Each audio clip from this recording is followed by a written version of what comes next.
Hello guys, welcome back to my channel. ഇപ്പം എല്ലാവരും social മീഡിയയിൽ കണ്ടുകൊണ്ടിരിക്കുന്നതാണ് നമ്മുടെ അർജുൻ്റെ ഇഷ്യൂ അല്ലേ. അർജുൻ്റെ ഇഷ്യൂ എന്ന് പറയാൻ പറ്റില്ല. ആ ഒരു മരണത്തെ ബഹുമാനിക്കാത്ത രീതിയിലുള്ള എല്ലാ കളികളും എവിടെ നിൽക്കുകയോ ആൾക്കാർ കളിക്കുന്നുണ്ട്. ഒന്നും തിരിയുന്നില്ല എന്നുള്ളതാണ് സത്യം പറഞ്ഞു കഴിഞ്ഞാൽ. കാരണം മലയാളികൾ ഒന്നടങ്കം ഒരു മനസ്സോടെ കാത്തിരുന്ന ഒരു വ്യക്തിയാണ് നമ്മുടെ അർജുൻ എന്ന് പറയുന്നത് അല്ലേ. പ്രാർത്ഥനയോടെയും അതുപോലെ തന്നെ കണ്ണീരോടെയും കാത്തിരുന്ന ഒരു വ്യക്തി തന്നെയാണ് നമ്മുടെ അർജുൻ. അദ്ദേഹത്തെ തിരിച്ചു കിട്ടിയത് പക്ഷേ നമ്മളാരും പ്രതീക്ഷിക്കാത്ത രീതിയിൽ തന്നെ ആയിരുന്നു എന്നുള്ളതും ഒരു സത്യമാണ്. പക്ഷേ ഇങ്ങനെ കിട്ടിയ സ്ഥിതിക്ക് ഇദ്ദേഹത്തിൻ്റെ മരണത്തെ ഒന്ന് റെസ്പെക്റ്റ് ചെയ്യണമെന്നാണ് ഞാൻ പറയുന്നത്. ആദ്യം തന്നെ ഇതിൽ ആരൊക്കെയോ എന്തൊക്കെയോ ചേർന്ന് കളിക്കുന്നു എന്നുള്ളതാണ്. ഒന്നും മനസ്സിലാവുന്നില്ല. മനാഫ് ഒരു സൈഡിൽ, അർജുൻ്റെ കുടുംബം ഒരു സൈഡിൽ. എന്തായാലും അനുകൂലിക്കാൻ ആരനുകൂലിക്കണമെന്നും തിരിച്ചറിയാൻ പറ്റാത്തൊരവസ്ഥയാണ്. എങ്കിൽ ആദ്യം നമുക്ക് അർജുൻ്റെ വീട്ടുകാരുടെ പ്രസ് മീറ്റ് കണ്ടിട്ട് തന്നെ തുടങ്ങാം. ആദ്യം ഒന്ന് പ്രസ് മീറ്റിൻ്റെ വീഡിയോ ഒന്ന് കണ്ടിട്ട് തുടങ്ങാം. നിന്ന് പല കോടിയിൽ നിന്നും ഫണ്ട് സ്വരൂപിക്കുന്നുണ്ടെന്നത് ഞങ്ങൾക്ക് വ്യക്തമായിട്ട് അറിയാം. ഈ ഒരു ഫണ്ട് പോലും ഇതുവരെ ഞങ്ങൾ സ്വീകരിച്ചിട്ടില്ല. ഇനി ഞങ്ങൾ അങ്ങനെ ഫണ്ട് സ്വീകരിക്കുകയും ഇല്ല. കാരണം അങ്ങനത്തെ ഒരു ആവശ്യകതയില്ല. ഇപ്പോൾ അർജുൻ്റെ കൃഷ്ണപ്രിയക്കാണെങ്കിലും മോനായാലും ജീവിക്കാൻ വേണ്ട ഒരു സാഹചര്യം ഇവിടുത്തെ ഗവൺമെന്റ് ഒരുക്കി കൊടുത്തിട്ടുണ്ട്. പിന്നെ അച്ഛൻ്റെ അമ്മയും കുടുംബത്തിൻ്റെ ഞങ്ങളെല്ലാവരും ഒരുമിച്ച്, ഞങ്ങൾ ഏത് ഘട്ടങ്ങളിലാണെങ്കിലും ഒരുമിച്ച് തന്നെയാണ് മുന്നോട്ട് പോയതും. അതേ രീതിയിൽ തന്നെ ഈ കുടുംബത്തിന് ഒരു പോറൽ പോലും ഏൽക്കാതെ സംരക്ഷിക്കാൻ പറ്റുമെന്ന് ഞങ്ങൾക്ക് ഉറപ്പുണ്ട്.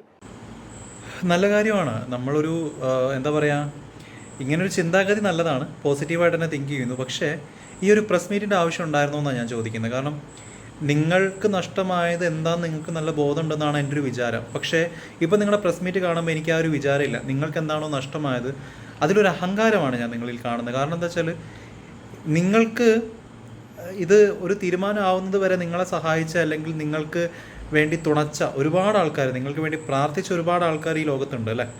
അവരെയൊക്കെ നിങ്ങൾ നിന്ദിക്കുന്ന പോലെ എനിക്കൊരു ഫീൽ ചെയ്യുന്നു. കാരണം ഞങ്ങൾക്കാരും വേണ്ട, ഞങ്ങളുണ്ട്, ഞങ്ങൾ മതി എന്നുള്ളൊരു ലെവലിലാണ് നിങ്ങളുടെ വർത്തമാനം മുഴുവൻ. എന്താ പറയുക, കാര്യം കഴിയുമ്പോൾ അതായത് പാലം കിടക്കുന്നവരെ നാരായണ, പാലം കടന്നാൽ കൂരായണ എന്ന് പറഞ്ഞൊരു ഫീൽ എനിക്ക് ഫീൽ ചെയ്തു. ശരിയാണോ എന്ന് എനിക്കറിയില്ല. എൻ്റെ ഫീലാണ്, പേഴ്സണലി എൻ്റെ ഫീലാണ്. കാരണം ഒന്നാമത് അർജുൻ മരിച്ചിട്ട്, അല്ലെങ്കിൽ അർജുൻ്റെ ബോഡി കിട്ടിയിട്ട് ഇത്ര ദിവസം പോലും ആയിട്ടില്ല. ആ ദിവസത്തിനുള്ളിൽ തന്നെ അവർ ഈ ഒരു രീതിയിലുള്ള പ്രസ് മീറ്റിംഗ് നടത്തിയിട്ട് ഈ രീതിയിലൊരു വർത്തമാനം പറയാമെന്ന് പറയുമ്പോൾ അവരുടെ മനക്കട്ടി എന്താണെന്ന് എനിക്ക് മനസ്സിലാവുന്നില്ല, അല്ലെങ്കിൽ ഇവരെന്താ ഉദ്ദേശിക്കുന്നത് എന്നുള്ളത്. ഇനി മനാഫ് എന്ന് പറഞ്ഞ വ്യക്തിനെ കുറിച്ചാണ് ഇവർ പറയുന്നതുമെല്ലാം. ഈ മനാഫ് എന്ന് പറഞ്ഞ വ്യക്തി ആ ഒരു ഭൂമി എത്രത്തോളം എന്തൊക്കെ ചെയ്തു എന്നുള്ളത് വ്യക്തമായിട്ടും ശക്തമായിട്ടും നമുക്ക് അറിയുന്ന കാര്യമാണ്. എല്ലാവരും 24 hours ന്യൂസ് ചാനലിൽ നമ്മൾ കണ്ടുകൊണ്ടിരുന്നതാണ്. അതുപോലെ തന്നെ ഇവരോട് എനിക്ക് ചോദിക്കാനുള്ള ഒറ്റ കാര്യം എത്ര മാത്രമേ ഉള്ളൂ. ഈ സംഭവം നടന്ന സമയത്ത് ഒരുപാട് ന്യൂസ് ചാനൽസ് നിങ്ങളുടെ അകത്തോട്ട് നിങ്ങളുടെ വിഷമം പോലും മനസ്സിലാക്കാതെ നിങ്ങൾ ഓരോ വ്യക്തിക്കും നിങ്ങൾ മറുപടി കൊടുത്തുകൊണ്ടിരുന്നിട്ടുണ്ട് ഇല്ലേ. നിങ്ങൾ മറുപടി കൊടുത്തുകൊണ്ടിരുന്നിട്ടുണ്ട്, കണ്ണീരോടെ നിങ്ങൾ ഇരുന്നിട്ടുണ്ട്. അതെല്ലാം ഷൂട്ട് ചെയ്ത് പബ്ലിക് പ്ലാറ്റ്ഫോമിലേക്ക് നിങ്ങളുടെ മനോവികാരത്തെ അറിയിച്ച ഒരുപാട് ചാനൽസ് ഇവിടെ ഉണ്ട്.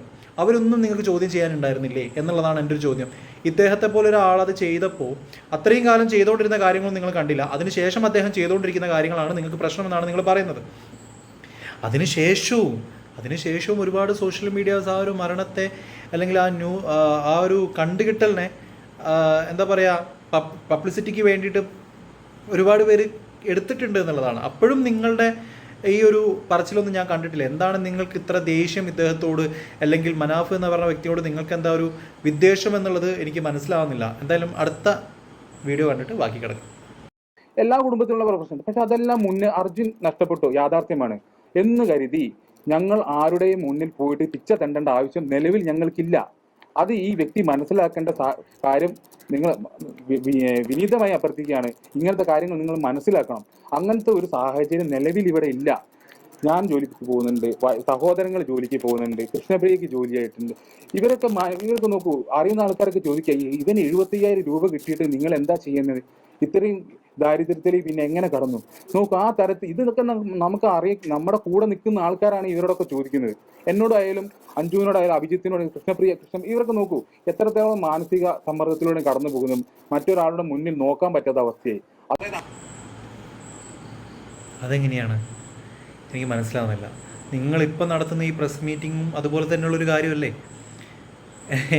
മറ്റുള്ളവരുടെ മുന്നിൽ നിങ്ങൾക്ക് നിന്ന് ഇതുപോലെ സംസാരിക്കാൻ പറ്റുന്നുണ്ട്, ഈ ഒരു വേർപാടിലും നിങ്ങൾക്ക് ഇതുപോലെ സംസാരിക്കാൻ പറ്റുന്നുണ്ടെങ്കിൽ അപ്പോൾ നിങ്ങളും ആളും തമ്മിൽ എന്താണ് വ്യത്യാസം എന്നാണ് ഞാൻ ചോദിക്കുന്നത്. ഇനി അത് പോട്ടെ. ഇനി മനാഫർ എന്ന് പറഞ്ഞ വ്യക്തി, എനിക്ക് അദ്ദേഹത്തിൻ്റെ കൈമിൽ തോന്നിയ 2 ഫോൾട്ട് ഞാൻ പറഞ്ഞുതരാം. എനിക്ക് പേഴ്സണലി തോന്നിയതാണ്, നിങ്ങൾക്കത് തോന്നണമെന്നില്ല. ഒന്ന്, നമ്മളുടെ വേണ്ടപ്പെട്ട ഒരാളുടെ വേർപാട് അല്ലെങ്കിൽ അയാളുടെ കാണാതായ ഒരു സിറ്റുവേഷനിൽ നമുക്കൊരിക്കലും ഒരു സോഷ്യൽ മീഡിയയിൽ വന്നിട്ട് അല്ലെങ്കിൽ പബ്ലിക് പ്ലാറ്റ്ഫോമിൽ വന്നിട്ട് അവിടെ ഒരു ചാനലോ അല്ലെങ്കിൽ അവിടെ ഒരു ഐഡിയോ എടുക്കാനൊന്നും നമുക്ക് തോന്നില്ല എന്നുള്ളതാണ്. അദ്ദേഹം അതിന് കൊടുത്തൊരു അപ്ഡേഷൻ എന്താണെന്ന് വെച്ച് കഴിഞ്ഞാൽ, ഞാൻ ഈ ചാനൽ തുടങ്ങിയത് അല്ലെങ്കിൽ ഞാൻ യൂട്യൂബ് ചാനൽ തുടങ്ങാനുണ്ടായ റീസൺ എന്താണെന്ന് വെച്ച് കഴിഞ്ഞാൽ, അർജുൻ്റെ കാര്യങ്ങൾ ഞാനിവിടെ ഉണ്ട്, ആ കാര്യങ്ങൾ ഒന്ന് അപ്ഡേറ്റ് ആയിട്ട് അറിയിക്കണം എന്ന് കരുതിയിട്ടാണ് ഞാൻ ചാനൽ തുടങ്ങിയതാണ് ഇദ്ദേഹം പറയുന്നത്. പക്ഷേ എന്തൊക്കെ തുടങ്ങിയാലും ഈ നമ്മുടെ മറ്റ് ന്യൂസ് ചാനൽസ് വഴി നമ്മളെല്ലാവരും ലൈവായിട്ട് ഓരോ സെക്കൻഡുള്ള കാര്യങ്ങൾ നമ്മൾ അറിഞ്ഞുകൊണ്ടിരിക്കുന്നുണ്ട്. പിന്നെ അതിൻ്റെ ആവശ്യം ഇല്ല എന്നാണ് എനിക്കൊരു ചിന്താഗതി. അപ്പം സ്വന്തമായിട്ട് എന്തെങ്കിലും തുടങ്ങണം എന്നുള്ള ഒരു ശുഷ്കാന്തി വെച്ചിട്ടാണോ എന്നുള്ളൊരു സംശയത്തിൻ്റെ നിഴലിൽ ഞാൻ നോക്കുന്നു. എനിക്ക് അറിഞ്ഞൂടാ, മേ ബി എനിക്ക് തോന്നിയതാവാം. അങ്ങനെ ആവാതിരിക്കട്ടെ. ഇനി അത് കഴിഞ്ഞിട്ട് അദ്ദേഹം രണ്ടാമത്തെ കാര്യം, അർജുൻ്റെ സാലറി 75,000 രൂപയാണ് അദ്ദേഹത്തിന് കിട്ടിക്കൊണ്ടിരുന്നത്. ആ സാലറി വെച്ചിട്ടും അദ്ദേഹത്തിന് മുന്നോട്ട് പോകാൻ പറ്റിയിട്ടില്ല എന്ന് പറഞ്ഞതും ഒരു തെറ്റായിട്ടുള്ളൊരു കാര്യമായിട്ട് എനിക്ക് തോന്നി. കാരണം അതവിടെ പറയേണ്ട കാര്യമില്ല. ഇദ്ദേഹം മരിച്ചു. ഇദ്ദേഹം മരിച്ച സ്ഥിതിക്ക് ഇദ്ദേഹത്തിൻ്റെ പേഴ്സണൽ ഡീറ്റെയിൽസോ കാര്യങ്ങളോ ഇദ്ദേഹത്തിന് കൊടുത്തുകൊണ്ടിരുന്ന സാലറിയുടെ കണക്കോ ഒന്നും ഇദ്ദേഹം പറയേണ്ട ആവശ്യം ഉണ്ടായിരുന്നില്ല. അതൊക്കെ അദ്ദേഹത്തിൻ്റെ പേഴ്സണൽ കാര്യങ്ങളാണ് അല്ലേ? അതൊക്കെ അദ്ദേഹത്തിൻ്റെ പേഴ്സണൽ ആയിട്ടുള്ള കാര്യങ്ങളാണ്. അത് അവിടെ ഒരു ചർച്ചാ വിഷയമാക്കേണ്ട കാര്യം ഉണ്ടായിരുന്നില്ല എന്ന് എനിക്ക് തോന്നുന്നു. കാരണം ഇദ്ദേഹത്തിന് വേറെ എന്തൊക്കെ കാര്യങ്ങൾ പറയാം. പിന്നെ ഇദ്ദേഹത്തിന് ഒരിക്കലും സോഷ്യൽ മീഡിയയുടെ മുന്നിൽ വന്നിട്ട്, കാരണം ഇദ്ദേഹം വന്ന് സ്വയം വന്ന് പറയുന്നതല്ല, കുറേ ന്യൂസ് ചാനൽസും കുറേ യൂട്യൂബ് ചാനൽസും ഒക്കെ ഇദ്ദേഹത്തിൻ്റെ പുറകെ പോയിട്ട് കാര്യങ്ങൾ ചോദിക്കുന്നതും പറയുന്നതുമാണ്. അപ്പോൾ ഇദ്ദേഹത്തിന് മറുപടി കൊടുക്കാതിരിക്കാൻ പറ്റില്ല. ഇദ്ദേഹത്തിന് എനിക്കൊന്നും പറയാനില്ല എന്ന് പറഞ്ഞ് ഒഴിവാക്കാൻ പറ്റൂല്ല. ഇദ്ദേഹം മറുപടി കൊടുക്കുന്നു. ഇനി മേ ബി എന്തുകൊണ്ടും ആവാം ഇദ്ദേഹത്തിൻ്റെ ഈ മറുപടികൾ, അല്ലെങ്കിൽ ഇദ്ദേഹം ഈ സോഷ്യൽ പ്ലാറ്റ്ഫോമിൽ വന്നിട്ട് ഇത്രയും അധികം ഇൻ്റർവ്യൂസും കാര്യങ്ങളൊക്കെ കൊടുത്തുകൊണ്ടിരിക്കുന്നത് എന്തിനും ആവാം. ഓക്കെ, പക്ഷെ അതൊന്നും ഒരു തെറ്റായിട്ട് എനിക്ക് തോന്നിയിട്ടില്ല. പക്ഷേ ഈ രണ്ട് കാര്യങ്ങൾ എനിക്ക് തെറ്റായിട്ട് തോന്നിയിട്ടുണ്ട്. അതിൻ്റെ ആവശ്യം ഉണ്ടായിരുന്നില്ല എന്നും എനിക്ക് തോന്നുന്നു. അടുത്ത വീഡിയോ ആണ്. അങ്ങനത്തെ ഒരു സാഹചര്യം നിലവിലില്ല. പിന്നെ ചില ആൾക്കാർ നമുക്ക് ഇവിടെ പൈസ കൊണ്ട് തന്നിട്ട് അത് പിന്നെ വീഡിയോയിലൂടെ നമ്മൾ കാണുന്നുണ്ട്. ഒരു മീഡിയ പബ്ലിസിറ്റിക്ക് വേണ്ടിയിട്ട് നമുക്ക് പൈസ കൊണ്ട് തരുന്ന ചില ആൾക്കാരുണ്ട്. അത് പിന്നീട് നമ്മൾ മീഡിയ വഴി കാണുമ്പോൾ നമ്മുടെ വിഷമം ഒന്ന് ആലോചിക്കണം. അതായത് ഈ വ്യക്തിയും കുറച്ച് സംഘവും ഇവിടെ എത്തിയിരുന്നു. എന്നിട്ട് അപ്പം നമ്മൾ അവനൊരു സന്തോഷത്തിന് വേണ്ടി പൈസ കൊടുക്കുന്നു എന്ന് പറഞ്ഞിട്ട് അപ്പോൾ നമ്മളത് പിന്നെ ഏത് രീതിയിൽ അത് തിരസ്കരിക്കും. ഇപ്പം അത്ര ആൾക്കാർ വരുമ്പോൾ നമുക്കത് മാനസികമായിട്ട്, എന്നിട്ട് ചെറിയ പൈസ കൊടുത്തപ്പോൾ അത് എടുത്ത് പിന്നെ യൂട്യൂബിലും മറ്റു മാധ്യമങ്ങളിലും അത് ഓടി നടക്കുക. ഇന്ന വ്യക്തികൾ ഇത് പൈസ കൊടുത്തു. എത്രത്തോളം മ്ലേച്ഛമായ കാര്യങ്ങളാണ് ചെയ്തുകൊണ്ടിരിക്കുന്നത് ആലോചിച്ചു. എന്താണ് മ്ലേച്ഛത? ഞാൻ ചോദിക്കട്ടെ, ഈ അർജുൻ എന്ന് പറഞ്ഞ വ്യക്തിയെ നിങ്ങൾക്ക് ബഹുമാനിക്കാൻ അറിയില്ലായിരിക്കും. സ്വന്തം കുടുംബമാണെന്ന് ഞാൻ പറയുന്നത്, ഒരു കുടുംബം ആയതുകൊണ്ട് ഞാൻ പറയില്ല കേട്ടോ. കാരണം അദ്ദേഹത്തെ ബഹുമാനിക്കുന്ന ആ ഒരു മരണത്തെ റെസ്പെക്ട് ചെയ്യുന്ന ഒരുപാട് പേര് നമുക്ക് ചുറ്റുമുണ്ട്. ആ ഒരു സിറ്റുവേഷനിൽ അവിടെ നിങ്ങൾ ഈ പറഞ്ഞ ഡയലോഗുകളുണ്ടല്ലോ, ഈ മ്ലേച്ഛത ഒന്നും മനസ്സിലാക്കാതെ അവിടെ പോയിട്ട് ഈ അവിടുത്തെ പോലീസുകാർ ആട്ടി ഓടിച്ച കുറേ മലയാളികളുണ്ട്. അവർക്കൊന്നും ഈ മ്ലേച്ഛത ഞാൻ കണ്ടിട്ടില്ല. അവരൊന്നും ഈ മ്ലേച്ഛതയും പറഞ്ഞ് വന്നിട്ടുമില്ല. ഉണ്ടോ? ഇല്ല. നിങ്ങൾക്ക് എന്താണ് മ്ലേച്ഛത? നിങ്ങൾക്കൊരാൾ പൈസ തന്നു, അത് സോഷ്യൽ മീഡിയയിലൂടെ ഒരാൾ പറയുന്നു, അല്ലെങ്കിൽ പറഞ്ഞോട്ടെ, അതിനെന്താ പ്രശ്നം? നിങ്ങൾ വാങ്ങിച്ചിട്ടുണ്ട്, അതുകൊണ്ടല്ലേ പറയുന്നത്. ഇനി അത് ഇത്ര വലിയ നാണക്കേടായിട്ട് നിങ്ങൾക്ക് ഫീൽ ചെയ്യേണ്ട കാര്യം എന്താണെന്നുള്ളതാണ് എനിക്ക് അറിഞ്ഞുകൂടാ. മേ ബി ഇനിയിപ്പം അത് ഞങ്ങൾ വാങ്ങി, അത് മറ്റുള്ളവർ അറിയുന്നു, അതിൻ്റെ നാണക്കേടാണോ എന്ന് എനിക്ക് അറിഞ്ഞുകൂടാ. പക്ഷേ ഇതിൽ നിങ്ങൾ ശ്രദ്ധിക്കേണ്ട ഒരുപാട് കാര്യങ്ങളുണ്ട്. ഈ കമൻറ്റ് ബോക്സ് ഒന്ന് ശ്രദ്ധിച്ചു കഴിഞ്ഞാൽ നിങ്ങൾക്ക് മനസ്സിലാവും ഇതെങ്ങനെയാണ് ഓരോ മലയാളികളും ഏറ്റെടുത്തത് എന്നുള്ളതാണ്. കാരണം ഇവരെ പിന്തുണയ്ക്കുന്ന ഒരാൾ പോലും നമ്മുടെ കൂട്ടത്തിലില്ല. അതുതന്നെയാണ് ഇവരുടെ തോൽവി എന്ന് പറയുന്നതും. ഇവരെന്തോ വലിയ സംഭവമാണെന്ന് വിചാരിച്ചിട്ടാണ് ഇവർ പ്രസ് മീറ്റ് നടത്തുന്നതും ഈ ഷോ ഓഫ് ചെയ്യുന്നതൊക്കെ. അല്ലെങ്കിൽ മനാഫ് എന്ന് പറഞ്ഞ വ്യക്തിയോട് ഇവർക്കുള്ള വൈരാഗ്യം. പിന്നെ അതിൽ ഞാനൊരു കമൻറ്റ് കണ്ടിട്ടുണ്ട്, ഞാൻ വായിച്ചുതരാം. ആ കമൻ്റ് ഒന്ന് നിങ്ങൾ ശ്രദ്ധിക്കണം. ഒരു വ്യക്തി പറഞ്ഞ കമൻ്റാണ്, അതായത് വൈഫ് പറഞ്ഞ ഭാഗം. അർജുൻ്റെ വൈഫ് പറഞ്ഞൊരു കാര്യമുണ്ട്. ഇതിൽ ആദ്യം മുതൽ അവസാനം വരെ നിന്നത് അർജുൻ്റെ പെങ്ങളും ഭർത്താവുമാണ്. എന്നാൽ പെങ്ങളുടെ ഭർത്താവിനോടോ വെള്ളത്തിൽ ചാടി തേടാൻ നേരത്തെ അയച്ചാൽ പോരായിരുന്നോ? ശരിയാണ്. ഇതിന് അവസാനം വരുന്നത് ആരാണ്? നിങ്ങൾ ആരുമല്ല.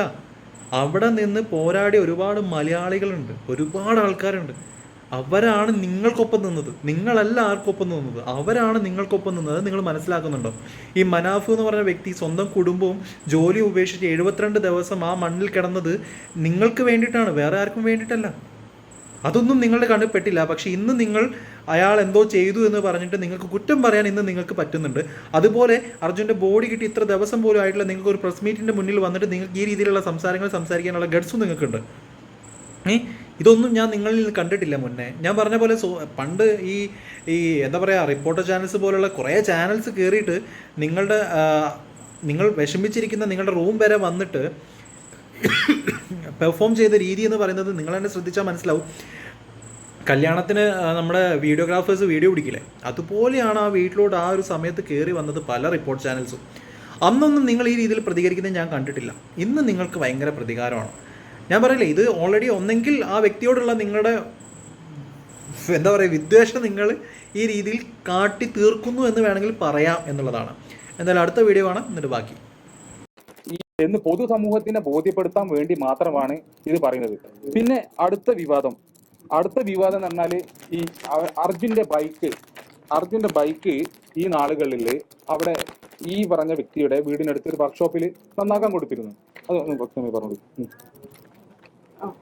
അപ്പോ നമ്മള് അത് അർജുൻ പോകുന്നതിന്റെ കുറച്ച് മുന്നെയാണ് നന്നാക്കാൻ കൊടുത്തത്. പക്ഷെ ഇപ്പോ അത് അർജുൻ നന്നാക്കാൻ കൊടുത്ത് അവരുടെ വീട്ടിൽ വെച്ചെന്ന് പറഞ്ഞിട്ട് അവരതിനെ സംരക്ഷിക്കുക. അതായത് ആ വ്യക്തിയാണ് ഇതെല്ലാം നന്നാക്കി എടുത്തത്. ഇതൊരു യൂട്യൂബ് ചാനൽ വന്നതാണ്. അർജുന്റെ ബൈക്ക് പെയിന്റ് അടിച്ച് വെച്ചിട്ടുണ്ടായിരുന്ന മനാഫാണ് യൂട്യൂബ് ചാനൽ വന്നത്. ഇതിങ്ങനെ സ്പ്രെഡ് ആവുക. അപ്പോൾ എല്ലാവരും പറയുന്നത് വെച്ചാല് മനസ്സിലാവില്ല, കോമൺ മാന് മനസ്സിലാവില്ല. ഇത് ഈ ജൂലൈ 10 നന്നാക്കിച്ച വണ്ടിയാണ്. ഈ സംഭവം നടക്കുന്നതിന്റെ ഏറ്റവും മുന്നേ നടന്ന സംഭവമാണ്. ഞാൻ ചോദിക്കട്ടെ, അതൊക്കെ ഒരാൾ ചെയ്തിട്ട് അല്ലെങ്കിൽ ചെയ്തുകൊണ്ടതാണ്. ഇനി അയാൾ ചെയ്തിട്ടുണ്ട് പോട്ടെ, ഇനി ചെയ്തോ ചെയ്തില്ലയോ, അയാൾ അങ്ങനെ പറയുന്നത് നിങ്ങൾക്ക് എന്താണെന്നാണ് ഞാൻ ചോദിക്കുന്നത്. നിങ്ങൾക്ക് ഇത്ര ഫീലിങ്സ് കയറാൻ എന്താ? നിങ്ങളുടെ ഈ ഒരു മനോഭാവമൊന്നും ഞാൻ ഈ പറഞ്ഞ ഇപ്പോൾ നമ്മുടെ ഈ ഒരു എന്താ പറയുക പ്രസ് മീറ്റിലിരിക്കുന്ന ആൾക്കാരൊന്നും ഞാൻ മുന്നേ അർജുൻ്റെ ഇഷ്യൂ വന്ന സമയത്തൊന്നും ഞാൻ സംസാരിക്കാൻ കണ്ടിട്ടില്ല. ആ ഒരു ദുരന്ത ഭൂമിയിൽ നിന്ന് സംസാരിച്ച ആൾ മനാഫിനെ പോലുള്ള ആൾക്കാരാണ്. അവരൊക്കെ തന്നെ ഞാൻ കണ്ടിട്ടുള്ളൂ.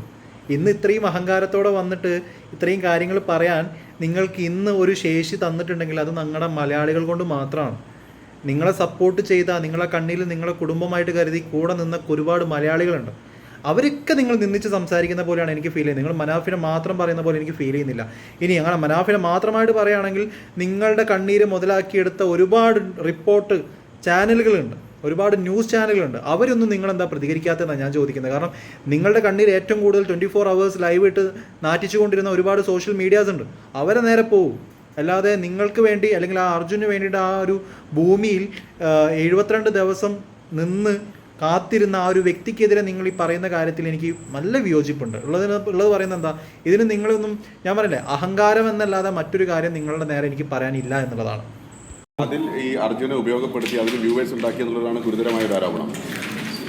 അർജുൻ്റെ ആ സമയത്ത് ഞാൻ ഒറ്റക്കായിരുന്നു ഗംഗാവലി ശിരൂരിൽ. ഞാൻ അർജുൻ്റെ ആ സമയത്ത് എൻ്റെ ഒരു മനസ്സിനും വേണ്ടിയിട്ട് ഞാൻ തുടങ്ങിയതാണ്.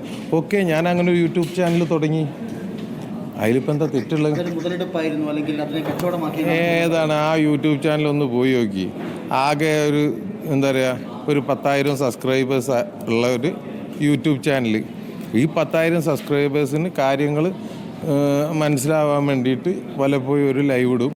പിന്നെ ഈ യൂട്യൂബ് ചാനലിൽ ഞാൻ നിരന്തരം ഈ അർജുൻ്റെ വിഷയങ്ങൾ എന്താണ് ജനങ്ങൾ മറന്നു പോകാതെക്കാൻ വേണ്ടിയിട്ട് ഞാൻ ഞാൻ ശ്രമിച്ചിരിക്കുന്നത്. ഈ യൂട്യൂബ് ചാനൽ ഞാൻ ഉണ്ടാക്കിയത് തന്നെ ഒന്ന് എന്താണ് ഈ വിഷയങ്ങൾ ജനങ്ങളിൽ എത്തണം. അതാകെ അന്നൊക്കെ എൻ്റെ ചാനലിൽ വളരെ കുറച്ച് ഒരാളാണെങ്കിൽ ഒരാളെ ചവിട്ടിലെത്തണം. പിന്നെ എന്താണെന്ന് കഴിഞ്ഞാൽ കർണാടകയിൽ ഞാൻ നിൽക്കുന്ന സമയങ്ങളെന്ന് പറഞ്ഞു കഴിഞ്ഞാൽ എനിക്ക് ഉള്ളത്ര ശത്രുക്കൾ വേറെ ആർക്കും ഇല്ല. അത്രമാത്രം ഞാൻ ചില സംവിധാനങ്ങളെ ഞാൻ കുറ്റം പറഞ്ഞിട്ടുണ്ട്. അപ്പോൾ എന്തെങ്കിലും ഇൻ കേസ് എനിക്കൊരു ബുദ്ധിമുട്ട് വരികയാണെങ്കിൽ ഒരു യൂട്യൂബ് ചാനലിലേക്ക് ഒരു ധൈര്യത്തിന് വേണ്ടേ? ഇതൊരു തെറ്റായ പ്രസ്താവനയാണ്. ഞാൻ നേരത്തെ പറഞ്ഞ പോലെ യൂട്യൂബ് ചാനലിൻ്റെ ആവശ്യം എന്താണ്? നമ്മുടെ ഒരു എന്താ പറയുക, നമ്മുടെ വേണ്ടപ്പെട്ട ഒരാൾ വേർപാടിൻ്റെ സമയത്ത് അല്ലെങ്കിൽ ആളുടെ കാണാതെ നിൽക്കുന്ന ഈ ഒരു സിറ്റുവേഷനിൽ ജീവിച്ചോ എന്ന് പോലും അറിയാത്ത ഒരു സിറ്റുവേഷനിൽ നമ്മൾ നിൽക്കുന്ന സമയത്ത് എങ്ങനെയാണ് നമുക്ക് യൂട്യൂബ് ചാനൽ തുടങ്ങാൻ പറ്റുക? ഇനി അദ്ദേഹം പറയുന്നത് അപ്ഡേറ്റിന് വേണ്ടിയിട്ടാണത്. എന്ത് അപ്ഡേറ്റാണ് വേണ്ടത്? സോഷ്യൽ മീഡിയാസ് ഞാൻ പറഞ്ഞ പോലെ ഒരുപാട് ന്യൂസ് ചാനൽ 24 hours ലൈവ് ഇട്ടിട്ട് നമ്മളെ നാട്ടുകാരെ അറിയിച്ചുകൊണ്ടിരിക്കുന്നുണ്ട് ഈ കാര്യങ്ങൾ മുഴുവൻ. ഇനി നിങ്ങൾക്കൊരു ഹെൽപ്പിന് വേണ്ടിയിട്ടാണ്, നിങ്ങൾക്ക് ഫോണുണ്ട്, കോണ്ടാക്ട്സ് ഉണ്ട്, ഒരാളെ വിളിച്ചാൽ പോരെ, അല്ലെങ്കിൽ ഏതെങ്കിലും ഒരു അല്ലെങ്കിൽ ഒരു ന്യൂസ് ചാനലിൻ്റെ മുന്നിൽ പോയി നിങ്ങൾക്ക് നിങ്ങളുടെ സങ്കടം പറഞ്ഞാൽ പോരെ? കേൾക്കാൻ ആൾക്കാർ ഒരുപാട് പേരുണ്ടാവും. ഇനി എന്തിനാണ് ഒരു സോഷ്യൽ മീഡിയ അല്ലെങ്കിൽ യൂട്യൂബിൽ ഒരു ചാനൽ സെപ്പറേറ്റ് തുടങ്ങിയെന്ന് ചോദിച്ചു കഴിഞ്ഞാൽ അത് ഡൗട്ട്ഫുൾ ആണെങ്കിൽ പോലും മേ ബി നിങ്ങളുടെ മാനസികാവസ്ഥ ചിലപ്പോൾ അതായിരിക്കാം. മേ ബി ആ ഒരു സിറ്റുവേഷനിൽ ചിലപ്പോൾ നിങ്ങളിങ്ങനെ ചിന്തിച്ചിട്ടുണ്ടാവാം. പറയാൻ കഴിയില്ല. കാരണം എല്ലാം അപ്ഡേറ്റ് ആയിട്ട് ജനങ്ങളിലേക്ക് എത്തണം എന്നൊന്നുമില്ല. ചിലപ്പോൾ മിസ്സാവാം. അത് മിസ്സാവാതിരിക്കാൻ വേണ്ടിയിട്ടാവാം നിങ്ങൾ തുടങ്ങിയിട്ടുണ്ടാവാം. ചിലപ്പോൾ ആ രീതിയിലും നിങ്ങൾ ചിന്തിക്കാവുന്നതേ ഉള്ളൂ. പക്ഷേ എനിക്ക് ഇതിനോടൊരു ചെറിയൊരു വിയോജിപ്പുണ്ട്. മേ ബി ഇത് കറക്റ്റ് ആയിരിക്കില്ല എന്നൊരു തോന്നൽ ചിലർക്കുണ്ടാവാം, ചിലർക്ക് ഇല്ലാതിരിക്കാം. എന്തായാലും എൻ്റെ ഒരു തോന്നലാണ്. എന്തായാലും അടുത്ത വീഡിയോ കാണാം. തിരിച്ചെത്തി വീട്ടിലെത്തിക്കണം എന്നുള്ള ഒറ്റ ഉദ്ദേശം കൊണ്ട് മാത്രമാണ് നമ്മൾ അവിടെ നിന്ന് പോയത്. പക്ഷെ അതിനിടയിലാണ് ഈ കളികൾ. മൂന്നാം ഘട്ട തിരച്ചിൽ ആക്ച്വലി മാൽപ്പയുടെ ആവശ്യമില്ല. അവിടെ ഔദ്യോഗികമായിട്ട് ആരും വിളിച്ചിട്ടല്ല മാൽപ്പ വന്നത്. മാൽപ്പയെ കൊണ്ടുവന്നത് മനാഫ്കയാണ്. ഈ മനാഫ്കയും മാൽപ്പയും പിന്നെ അവിടെ ഡ്രഡ്ജറും വെച്ചിട്ടൊരു നാടക പരമ്പരയായിരുന്നു. അത് കറക്റ്റായിട്ട് അവിടെയുള്ള മാധ്യമങ്ങൾക്ക് ഈ കാര്യങ്ങൾ മുഴുവൻ അറിയാം. ആദ്യത്തെ രണ്ടാമത്തെ ദിവസം ഈ ഡ്രഡ്ജറിന്റെ എല്ലാ എഫേർട്ടും ഈ രണ്ട് ഈ ഞാൻ ചോദിക്കട്ടെ, ഒരാൾ അവിടെ കൊണ്ടുവന്നിട്ട് ഒരാളെ രക്ഷിക്കാൻ വേണ്ടി ഞാൻ പറയട്ടെ, എത്ര ദിവസമാണ് ആ ഒരു വണ്ടി കണ്ടു കിട്ടാൻ വേണ്ടിയിട്ട് ഓരോ ആൾക്കാരും അവിടെ കിടന്ന് മെനക്കെടുത്തല്ലേ? അപ്പം ഉള്ളിൻ്റെ ഉള്ളിൽ സങ്കടമുള്ള ഏതൊരു വ്യക്തിയും ഒന്ന് ചിന്തിക്കും, നമുക്ക് ചെയ്യാൻ പറ്റുന്ന കാര്യങ്ങൾ നമുക്ക് ചെയ്യാമെന്നല്ലേ? ആ രീതിയിലായിരിക്കും കൂടെ മനാഫ് ചെയ്തിട്ടുണ്ടാവുക. നിങ്ങൾ എല്ലാ രീതിയിലും കുറ്റം മാത്രമേ കണ്ടെത്തുന്നുള്ളൂ. അതുവരെ നിങ്ങൾക്ക് കുറ്റങ്ങളൊന്നും ഉണ്ടായിരുന്നില്ല. എല്ലാം കഴിഞ്ഞപ്പോൾ നിങ്ങൾ കുറ്റം പറഞ്ഞ് വരുവാണ്. അത് ശരിയായിട്ട് എനിക്ക് തോന്നുന്നില്ല. എന്തായാലും എനിവേ ഇത് തുടർന്നുകൊണ്ടിരിക്കും. എന്തായാലും മനാഫിൻ്റെ കാര്യങ്ങൾ സംസാരിച്ചിട്ടുണ്ട്. ഞാൻ ആ വീഡിയോ ഒന്ന് നിങ്ങൾക്ക് ലാസ്റ്റ് കേൾപ്പിച്ചു തരാം. അദ്ദേഹം യൂട്യൂബ് ചാനൽ എന്തിനു തുടങ്ങി, അദ്ദേഹത്തിൻ്റെ മാനസികാവസ്ഥ എന്തായിരുന്നു, അദ്ദേഹം ഒരു കുടുംബത്തെ പോലെ തന്നെയാണ് ഇപ്പോഴും അവരെ കാണുന്നത്. ഒരു ആവശ്യം വന്നു കഴിഞ്ഞാൽ ഇപ്പോഴും വെളിപ്പുറത്ത് അദ്ദേഹം ഉണ്ടാവും തന്നെയാണ് പറഞ്ഞുകൊണ്ടിരിക്കുന്നത്. എന്തായാലും ആ ഒരു വീഡിയോ കൂടി ഞാൻ ലാസ്റ്റ് ഇട്ടേക്കാം. എന്തായാലും ഈ ഒരു ഫാമിലി എനിക്ക് തോന്നുന്നത് ഇത്ര മാത്രമേ ഉള്ളൂ. കാര്യം കഴിഞ്ഞപ്പോൾ കവാത്ത് മറക്കുന്ന രീതിയിൽ എനിക്കൊരു ഫീൽ വന്നു. എന്തായാലും നന്നായിട്ട് എനിക്ക് തോന്നുന്നില്ല. കാരണം പ്രത്യേകിച്ച് ഈ ഒരു സിറ്റുവേഷനിൽ, കാരണം കുറച്ചും കൂടി നിങ്ങൾക്ക് കുറച്ച് ടൈം എടുക്കാമായിരുന്നു. ഒരു മാസമോ 2 മാസമോ മേ ബി ഇത് ചൂട് തണിഞ്ഞു പോകുമെന്ന് കരുതിയിട്ടാവാം ഈ ചൂടോടെ പറഞ്ഞു കഴിഞ്ഞാൽ. പക്ഷേ കാര്യം കഴിയുമ്പോൾ മാത്രം നിങ്ങൾ ഈ രീതിയിലുള്ളൊരു സംസാരിച്ചാൽ ശരിയായില്ല. കാരണം ഒരുപാട് മലയാളികൾ നിങ്ങളുടെ കുടുംബമായി കണ്ട് ഒരുപാട് പേര് സഹായിച്ചിട്ടുണ്ട്. നിങ്ങൾ അതൊന്നും മറന്നു പോകരുത്. നിങ്ങൾക്ക് വേണ്ടി നിന്നവരെ നിങ്ങൾ സപ്പോർട്ട് ചെയ്തില്ലെങ്കിലും വേണ്ട, നിന്ദിക്കരുത് എന്നാണ് എനിക്ക് പറയാനുള്ളത്. കാരണം വളരെ മോശമായി പോയി എന്നെനിക്ക് ഫീൽ ചെയ്യുന്നു. എനിവേ അടുത്ത വീഡിയോയിൽ കാണുന്നവരെ ബൈ. ലാസ്റ്റ് ആ വീഡിയോയും കൂടി കണ്ടിട്ട് നിർത്താം നമുക്ക്. വ്യൂവർഷിപ്പ് കൂട്ടാൻ മാത്രമാണ് തെരച്ചിലിന്റെ 3ാം ഘട്ടം കഴിഞ്ഞപ്പോൾ പിന്നീട് മനാഫിന്റെ ഇടപെടൽ എന്നുള്ളതാണ്. ഒപ്പം തന്നെ ഇപ്പോൾ മനാഫ് ഈ അർജുന്റെ കുടുംബത്തിന്റെ പേര് ഉപയോഗിച്ചുള്ള ഫണ്ട് പിരിവടക്കം നടത്തുന്നുണ്ട്. അവിടെ വന്ന് 2000 രൂപ നൽകിയതടക്കം വീഡിയോ പിടിച്ച് അതെല്ലാം യൂട്യൂബ് ചാനൽ വഴി, അങ്ങനെ നിരവധി ആരോപണങ്ങളാണ്. എന്തായാലും നിർത്താത്തതുകൊണ്ട് ഇപ്പോൾ മീഡിയയ്ക്ക് മുന്നിൽ വരേണ്ടി വന്നു എന്ന് കുടുംബം പറയുമ്പോൾ മനാഫിന്റെ പ്രതികരണം ഇതാണ്. അർജുന്റെ കുടുംബത്തിന്റെ ആരോപണങ്ങൾ നിഷേധിക്കുന്നു മനാഫ്. തെറ്റ് ചെയ്തിട്ടില്ലെന്നും അർജുന്റെ പേരിൽ ഫണ്ട് പിരിവ് നടത്തിയിട്ടില്ലെന്നും മനാഫ് പറയുന്നു. ആ വാക്കുകൾ കേൾക്കാം. ഞാൻ സത്യമായിട്ട് ഇതൊന്നും അറിയില്ല. എന്നെ വിശ്വസിക്കാൻ നിങ്ങൾക്ക്. ഞാൻ എവിടെയെങ്കിലും ഒരു ഫണ്ട് പിരിച്ചതായിട്ട് കാണുകയാണെങ്കിൽ ഞാൻ നടു റോട്ടിൽ വന്ന് നിൽക്കുക, നിങ്ങൾക്ക് എന്നെ കല്ലെറിഞ്ഞു കൊല്ലാം. ഞാൻ ഒരിക്കലും അങ്ങനത്തെ ഒരു കാര്യം ചെയ്തിട്ടില്ല. നിങ്ങൾക്ക് എവിടെയെങ്കിലും തെളിയിക്കുകയാണെങ്കിൽ തെളിയിക്കുക. മനാഫ് പൈസയുമായി വീട്ടിൽ പോയിരുന്നു, ഏതാണ്ട് 2000 രൂപ കൊണ്ടാണ് കൊടുത്തത്. എന്ത് മനുഷ്യന്മാരാണ് ഇവർ പറയണത്? ഏതാ അറിയോ? ഒരു ഉസ്താദ്, അത് എൻ്റെ ഒരു ആത്മീയ ഉസ്താദ് ഓരോ വീട്ടിൽ മോനെ എല്ലാവരെയും ഫാമിലീനെ കാണാൻ വേണ്ടി പോകുമ്പോൾ നമ്മളെ വീട്ടിലെ മുതിർന്ന ആളുകൾ കീശയിൽ എന്തെങ്കിലും ഇട്ട് കൊടുക്കില്ലേ കുട്ടിയേക്ക്, ആ ഇട്ട് കൊടുത്തതാണ് എൻ്റെ ഓർമ്മയിലുള്ള ഏകത്. മനാഫ് ഒരു 2000 രൂപ കൊണ്ടുപോയി കൊടുക്കാൻ പോണ ഒരാളായിട്ട് നിങ്ങൾക്ക് തോന്നുന്നുണ്ടോ? എന്താ അങ്ങനെ പറഞ്ഞതെന്ന് അറിയില്ല. ഈ കാര്യത്തിൽ ഞാൻ വിചാരിക്കുന്നത് അതായിരിക്കും. അതൊരു എന്താ പറയുക, ഒരു അപ്പൂപ്പന് ഒരു കൊച്ചുമോന് പോക്കറ്റിലിട്ട് കൊടുക്കില്ലേ? എന്താ അറിയില്ല. ഞാൻ സത്യം പറയാലോ, ഞാൻ എൻ്റെ മക്കളെ പഠിച്ച സത്യം, ഞാൻ ഈ സമയത്താണ് അത് അറിയുന്നത്. ഞാൻ ഇതിൻ്റെ മുമ്പേ അറിയില്ല. ഞാൻ വേറെ എനിക്കിതാ നിരന്തരം ഫോൺ വന്നുകൊണ്ടിരിക്കുക. ഞാൻ ഈ ഫോണുകളെ എടുക്കാറില്ല. കാരണം എനിക്ക് വലിയ ബുദ്ധിമുട്ടാവുന്നുണ്ട്. കാരണം എൻ്റെ കച്ചവടം ഇതാക്കണ്ടില്ല, ഏത് സമയം ഫോണാ. എന്താണ്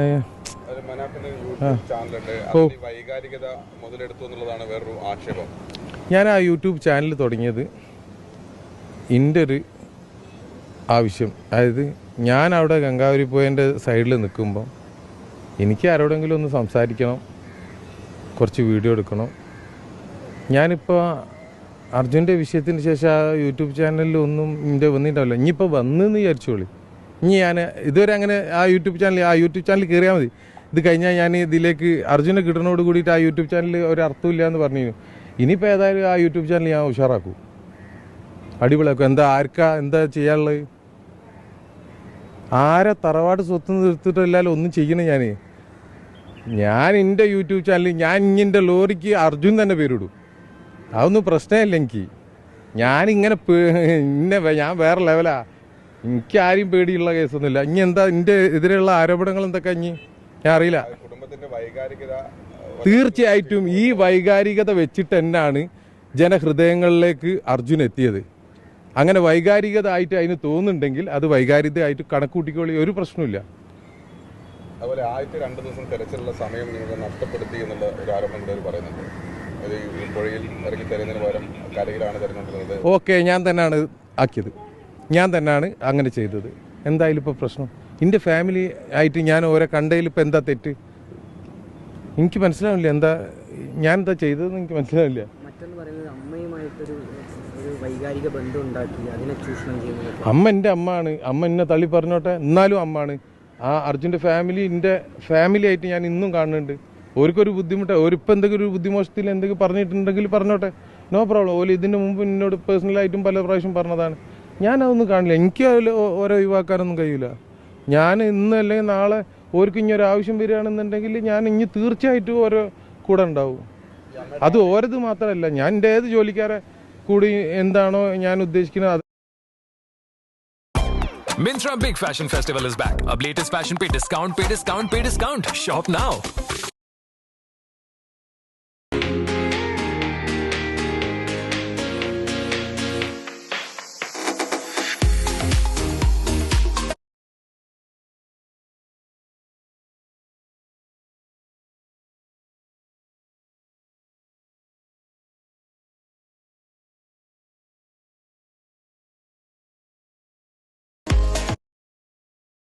അതന്നെ ഞാൻ ചെയ്യൂ. എനിക്ക് അമ്മയുടെ ആരോഗ്യ പ്രശ്നം കണക്കിലെടുക്കാതെ അങ്ങനെ ചെയ്യണ്ടെന്ന് പറഞ്ഞിട്ടും ആ ലൈവ് യൂട്യൂബിൽ ചെയ്തു എന്നുള്ളതാണ് പറയുന്നത്. ഏത് ലൈവ്? അമ്മയുമായിട്ട് ഒരു അഭിമുഖം ചെയ്യുവാനും ചെയ്തിരുന്നു. ഞാനോ? ഇല്ല യൂട്യൂബ് ചാനൽ. എൻ്റെ യൂട്യൂബ് ചാനൽ ഏതായാലും മാർക്കറ്റിംഗ് ആയിക്കോട്ടെ, ലോറിയുടെ അമ്മ മനാഫ് എന്നാണ് യൂട്യൂബ് ചാനലിൻ്റെ പേര്. അതിൽ കയറി നോക്കിക്കോളൂ. ഞാനും അമ്മയും തമ്മിൽ എന്താ അഭിമുഖം നടന്നതെന്നുള്ളത് എനിക്കറിയില്ല. ഇത് ഏത് സമയത്താണ് യൂട്യൂബ് ചാനൽ തുടങ്ങിയത്? അതിപ്പോൾ ഇതാ ഈ ഒരു 10-20 ദിവസം മുമ്പേ. ഉണ്ടായ ശേഷം എന്താ യൂട്യൂബ് ചാനൽ തുടങ്ങുന്നത് എന്താ വലിയ തെറ്റാണോ? അത് എൻ്റെ